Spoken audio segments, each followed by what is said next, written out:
તો સૌ પ્રથમ જુઓ દાખલો છે કે ત્રિકોણ ઓડીસી સમરૂપ ત્રિકોણ ઓબીએ, અહીંયા દેખાતો હશે જુઓ હા, ઓડીસી ને સમરૂપ ઓબીએ બરાબર, બંને સમરૂપ છે।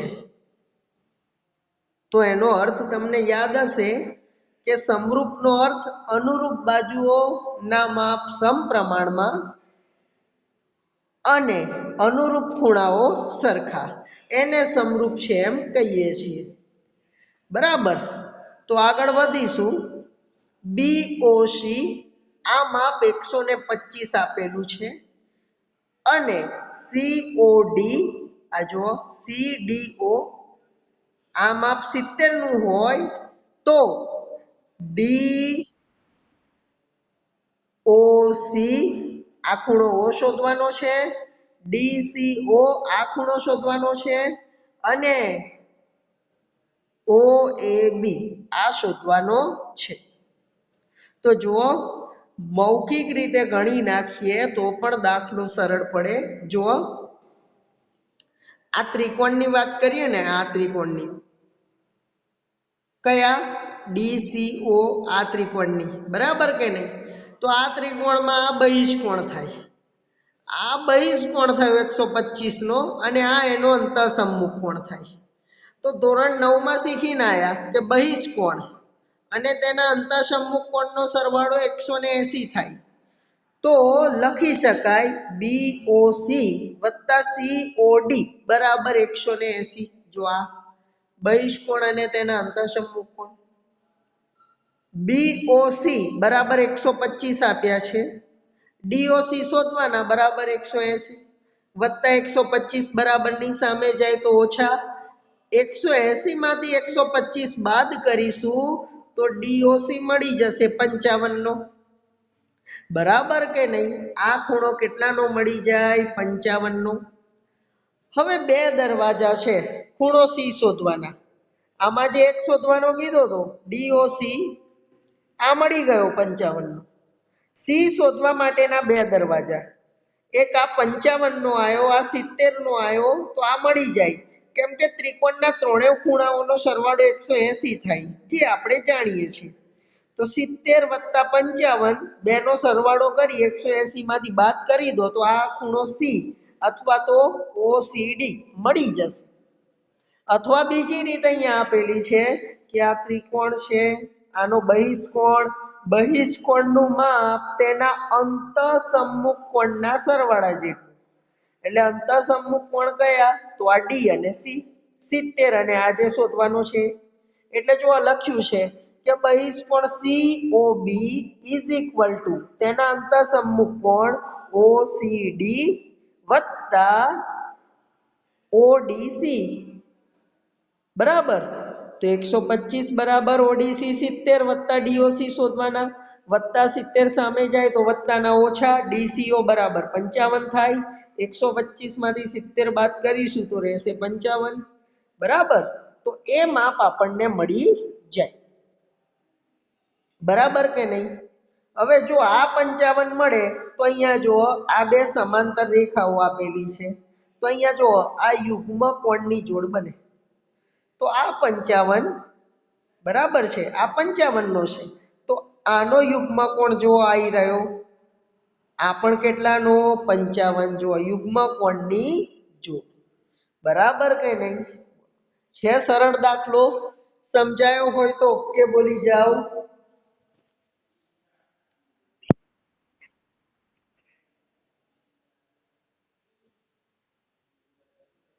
લખવાનું નથી વિદ્યાર્થી મિત્રો, સમજાઈ ગયો હોય તો તમે જાતે માઇકમાં ઓકે બોલી જાઓ।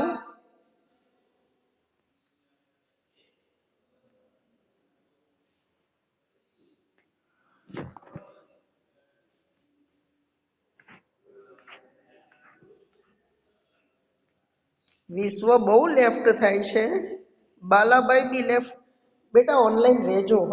ચાલો ચલો આગળ વધીશું।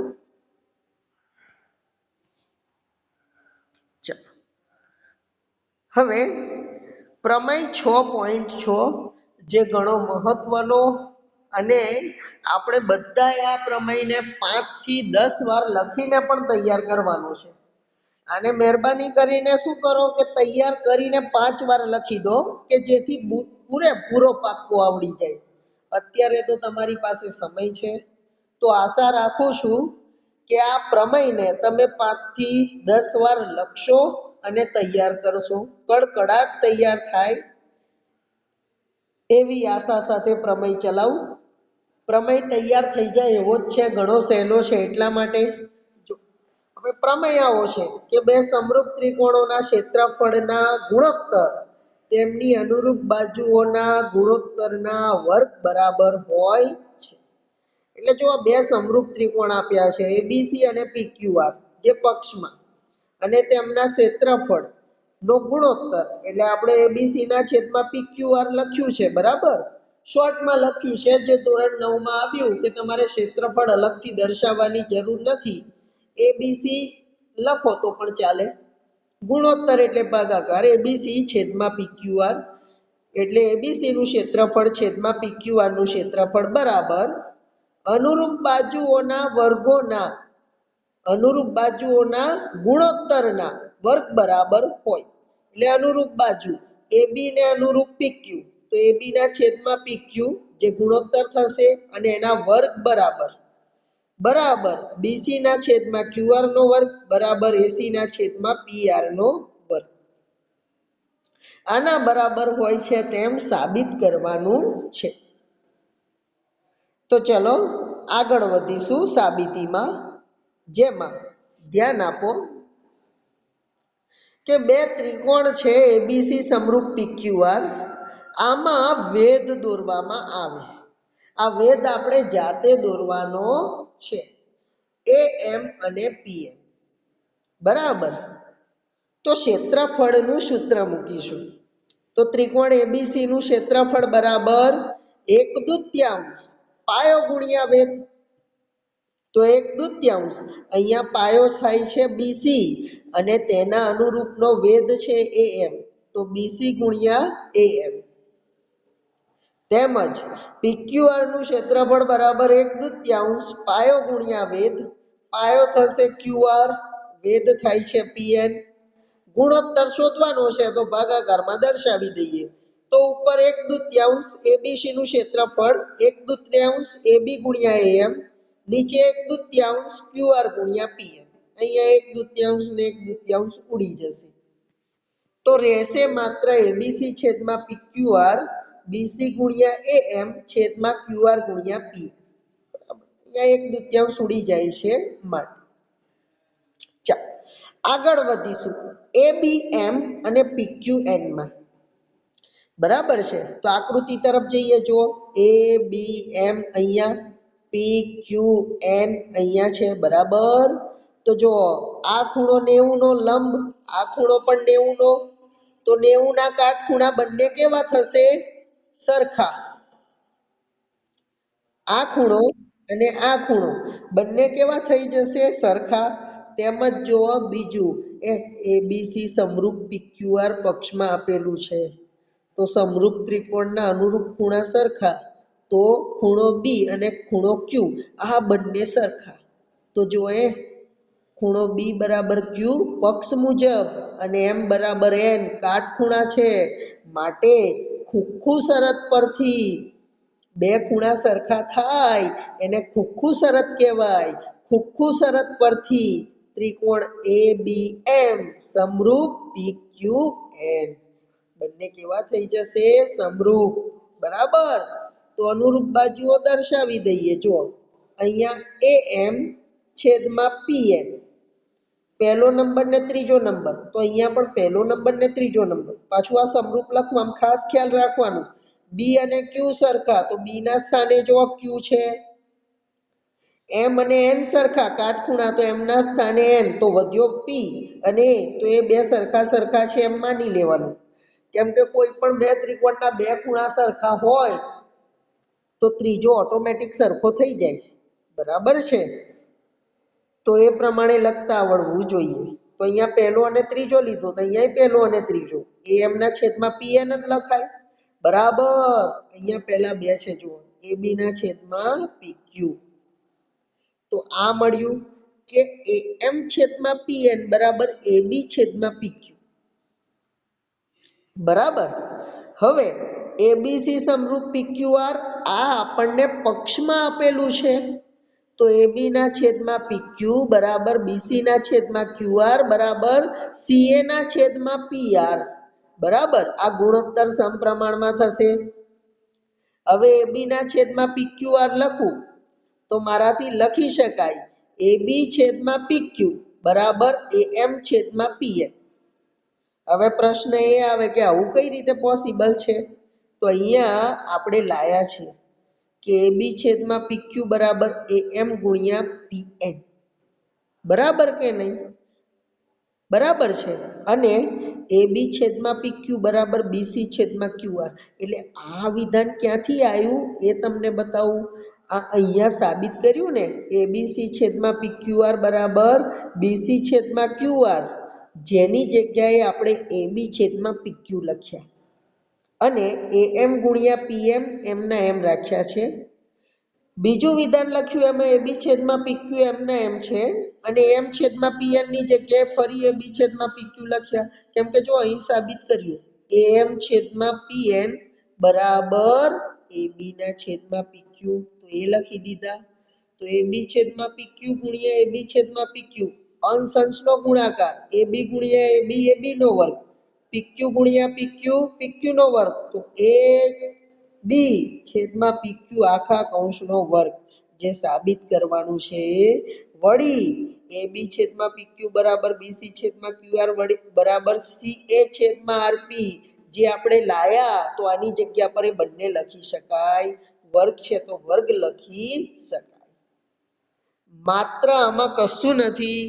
વેધ દોરી પાયો ગુણ્યા વેધનું સૂત્ર મૂકી જે જવાબ આવે છે એમાં પહેલા આ બે ત્રિકોણ સમરૂપ બતાવવાના છે.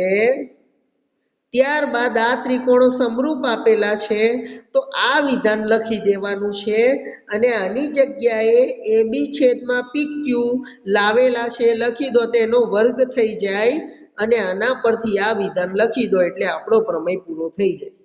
ખૂબ સરળ પ્રમેય છે. અગાઉ પણ ચલાવ્યો છે. ઘણો મહત્વનો છે. તો તમને આવડતો હશે તે છતાં રિવિઝનમાં ચલાવ્યો છે. તો સમજાયો હોય તો ઓકે બોલી જાઓ.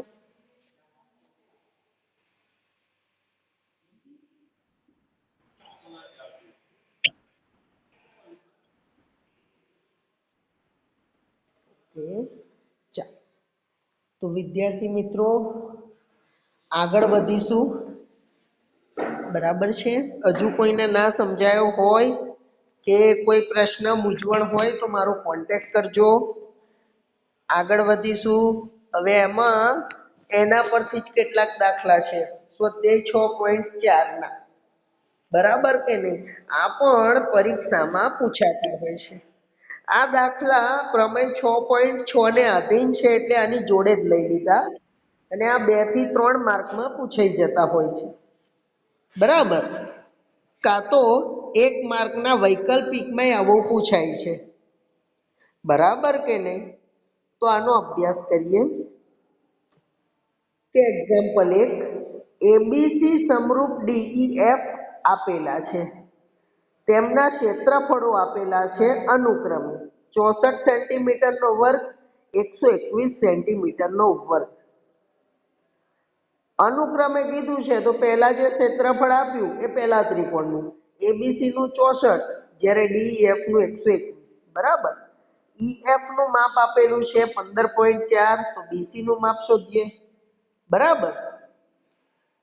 તો આ સમરૂપ ત્રિકોણ આપણને પ્રશ્નમાં આપેલું છે તો આપણો પક્ષ થશે ત્રિકોણ એબીસી સમરૂપ DEF.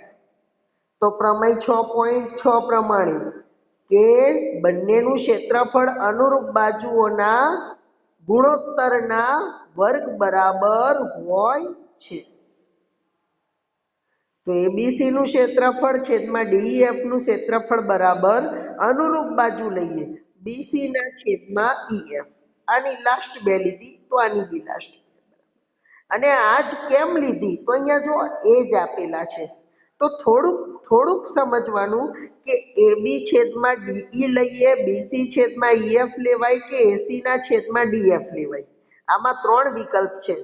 તો ચોઈસ આપણે કરવાના છે. તો જે આપેલું છે એ જ વિકલ્પ પસંદ કરો તો જવાબ આવે. બરાબર. ABC નું ક્ષેત્રફળ 64 પક્ષમાં આપેલું છે. DEF નું 121 આપેલું છે, લખી દીધું. કૌંસમાં BC છેદમાં 15.4 આખા કૌંસનો વર્ગ. બરાબર. ચાલો હવે બંને બાજુ વર્ગમૂળ કરું તો અહીંયા 64 નું વર્ગમૂળ 8 થઈ જાય, 121 નું વર્ગમૂળ 11, BC ના વર્ગનું વર્ગમૂળ BC પોતે, 15.4 ના વર્ગનું વર્ગમૂળ 15.4 પોતે. જો બંને બાજુ વર્ગમૂળ કરી દીધા. હવે ભાગાકારના 15.4 સામે જાય તો ગુણાકારમાં 15.4 છે એટલે લખ્યું 154 ના છેદમાં 10. અંશ અને છેદ ઉડાડીએ. બરાબર છે. તો 14, 11 અને 154 માં ભાગ ચાલે છે. 11 એ 14 વડે 154 ઉડી જાય છે. 11 ગુણ્યા 14 154 થાય. તો અંશમાં રહે 14 ગુણ્યા 8 છેદમાં 10. 14 × 112 છેદમાં 10 એટલે BC નું માપ મળી જાય. જુઓ 11.2 સેન્ટીમીટર. ખ્યાલ આવ્યો હોય તો ઓકે બોલી જાઓ.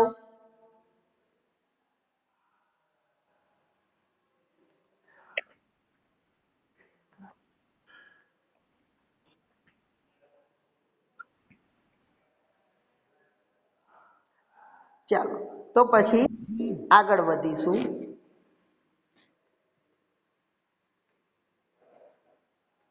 ચાલો હવે પ્રમેય 6.8 આ પણ ઘણો મહત્વનો અને જેને પાયથાગોરસના પ્રમેય તરીકે પણ ઓળખવામાં આવે છે. આ પણ ઘણો સહેલો પ્રમેય છે. બરાબર કે નહીં? તો ચલો આ પ્રમેયનો અભ્યાસ કરી લઈશું. ચલો ધ્યાન આપજો. પ્રમેય કઈ રીતે છે કે પાયથાગોરસનો પ્રમેય તમે ધોરણ 6, 7 ના ઉપયોગ કરો છો અને ધોરણ 10 સુધી જેનો ગણિતની અંદર અને ઘણી વખત વિજ્ઞાનની અંદર તમે ભરપૂર ઉપયોગ કરેલો છે. એટલે તમે પ્રમેય તો જાણતા જ હશો કે કાટકોણ ત્રિકોણમાં કર્ણનો વર્ગ બાકીની બે બાજુઓના વર્ગોના સરવાળા બરાબર થાય છે.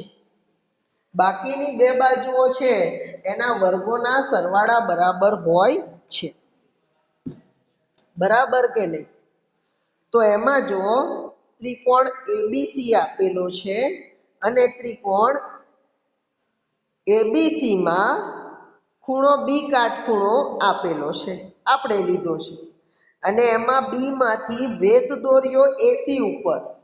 બરાબર. વેધ દોરવામાં આવે તો વેધ કોણે કહેવાય કે બંને બાજુ 90 ના ખૂણા બનાવતો હોય, લંબ હોય.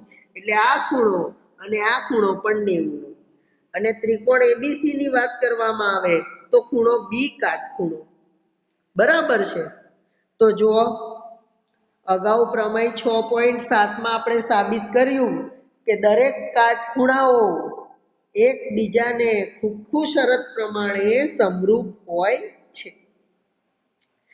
એટલે કે કયા દરેક કાટખૂણા એટલે કયા કાટખૂણા?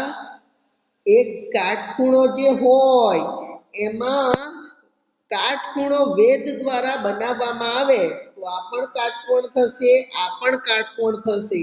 એટલે દરેક એટલે આ ત્રણેય એકબીજાને સમરૂપ હોય. બરાબર. જે આપણે પ્રમેય 6.7 સાબિત કર્યું. તો જુઓ ત્રિકોણ ABC ને મોટા ત્રિકોણને નાનો ત્રિકોણ સમરૂપ છે. બરાબર. તો આમાં ધ્યાન આપ્યું. જુઓ B ના સ્થાને D લખ્યું. બરાબર. અને એના સ્થાને A લખ્યું. એનું કારણ સમજો. ABC માં ખૂણો B કાટખૂણો છે 90 અને ADC માં આ વેધ દોર્યો છે માટે અહીંયા કાટખૂણો બને છે. તો આ ત્રિકોણમાં જુઓ D કાટખૂણો બને છે. કેમ કે આમાં આખો B નથી, આટલો જ B આવે છે. જે ખૂણો D કાટખૂણો બને છે. એટલે B અને D કાટખૂણા છે માટે આનો B અને આનો D સરખા સ્થાને વચ્ચે લખેલા છે. એબીસી માં ખૂણો એ અને એડીબી માં ખૂણો એ, જો બંનેમાં આટલો ભાગ આવે છે એટલે બંને નો સામાન્ય ખૂણો એ એટલે બંને સરખો હોય તો એના સ્થાને એ લખી દીધો. વધ્યા આનો સી અને આ ત્રિકોણનો બી, તો આનો સી અને આનો બી સરખા હશે એટલે સી ના સ્થાને બી લખશું. એટલે આ લખવામાં ખાસ સમજજો અને ધ્યાનથી લખજો. તો સરખા બતાવીએ અનુરૂપ બાજુઓ. પ્રમેય 6.1 જોયું કે સમરૂપ ત્રિકોણની અનુરૂપ બાજુઓના ગુણોત્તર સમપ્રમાણમાં હોય છે. એટલે AB ના છેદમાં AD પહેલા બે લીધા છે બરાબર BC ના છેદમાં BD અથવા DB, જો BC ના છેદમાં DB છેલ્લા બે લીધા. હવે પહેલો અને ત્રીજો AC ના છેદમાં AB, તો અહીંયા લખી દીધા AC ના છેદમાં AB બરાબર. હવે આની જરૂર નથી તો આને અત્યારે ભૂલી જાઓ, પણ આ ત્રણેય એકબીજાના બરાબર આયા તો AB છેદમાં AD બરાબર AC છેદમાં AB લખાય, આના બરાબર આ લખાય. આની જરૂર નથી એટલે હમણાં કાઢી નાખ્યા બરાબર.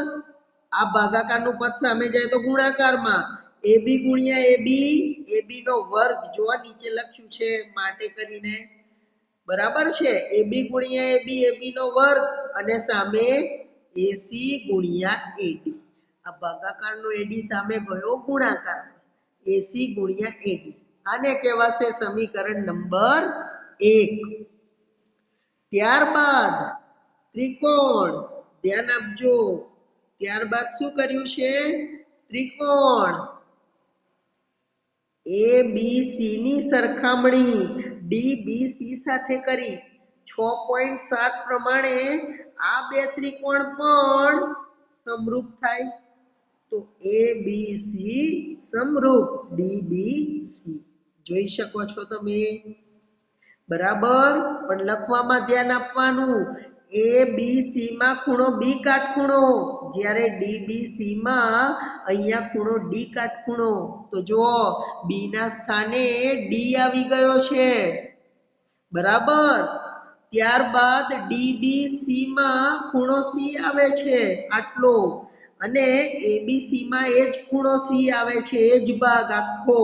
તો આમાં ખૂણો C સામાન્ય છે તો ખૂણો C બંને ત્રિકોણનો સરખો, તો C ના સ્થાને C લખ્યો તો રહ્યા A ના સ્થાને B. માટે લખવાની પદ્ધતિ ખાસ જાણજો, એ આવડશે તો જ દાખલા આવડશે. તો ABC સમરૂપ DDC. તો જો અનુરૂપ ફરી 6.1 મુજબ અનુરૂપ બાજુઓ સમપ્રમાણમાં સમરૂપ ત્રિકોણ છે માટે તો AB ના છેદમાં BD બરાબર BC ના છેદમાં DC અથવા તો CD બરાબર AC ના છેદમાં BC લખી દીધા છે. હવે આમાં આની જરૂર છે, જુઓ BC ના છેદમાં CD બરાબર AC ના છેદમાં BC લખ્યા. ભાગાકારના BC સામે જાય તો ગુણાકારમાં BC ગુણ્યા BC, BC નો વર્ગ બરાબર AC, અને આ CD ભાગાકારમાંથી સામે જશે તો ગુણાકારમાં AC ગુણ્યા CD. સમીકરણ 1 અને 2 આ બેનો આપણે સરવાળો કરી દઈએ તો ડાબી બાજુનો સરવાળો જુઓ AB વત્તા BC નો વર્ગ, જો ડાબી બાજુમાં AB અને BC નો વર્ગ આપેલો છે તો પહેલા ડાબી બાજુનો સરવાળો બરાબર જમણી બાજુનો સરવાળો AC ગુણ્યા AD વત્તા બીજા કૌંસમાં AC ગુણ્યા CD.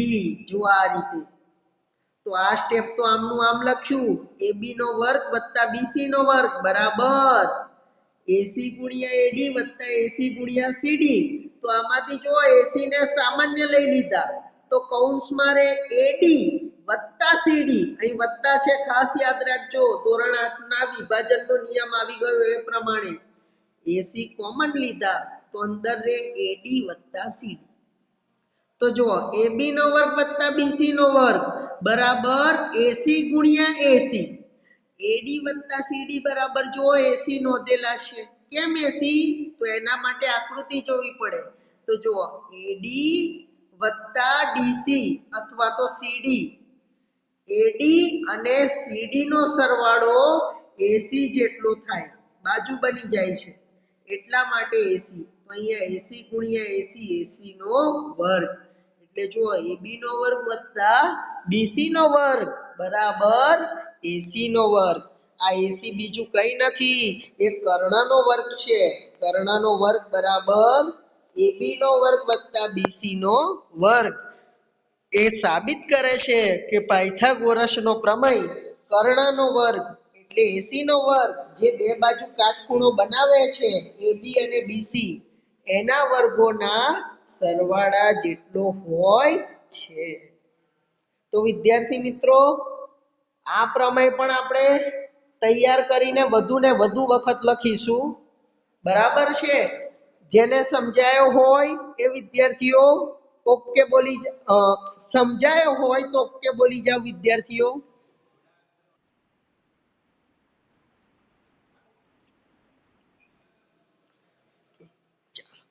તો આજે અહીંયા આપણે લેક્ચર પૂર્ણ કરીએ છીએ.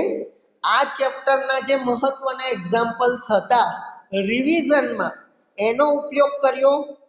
પ્રમેય પણ અગાઉ ચલાયા છે, ફરી પ્રમેય ચલાવી દીધા, દાખલા પણ ચલાવ્યા, ઘણા દાખલા પણ જે મહત્વના હતા એ શીખવાડ્યા. બરાબર છે? તો આજે અહીંયા આપણો લેક્ચર પૂર્ણ કરીએ છીએ અને આ ચેપ્ટર રિવિઝન સાથે અહીંયા પૂર્ણ થાય છે.